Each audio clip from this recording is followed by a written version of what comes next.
Welcome to Sweet Life Beat Life. We hope this video helps. You begin by going straight to Settings and opening Mobile or Network and Internet.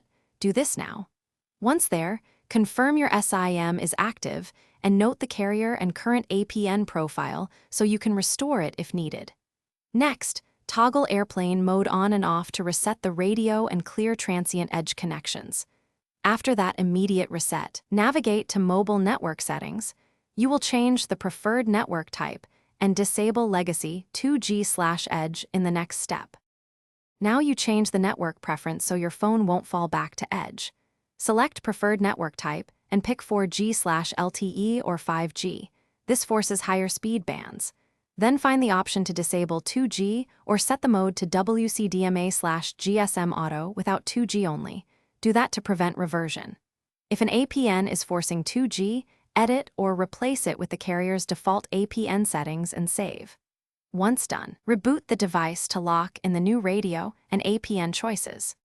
Finish by rebooting and confirming the status icon shows LTE, 4G, or 5G.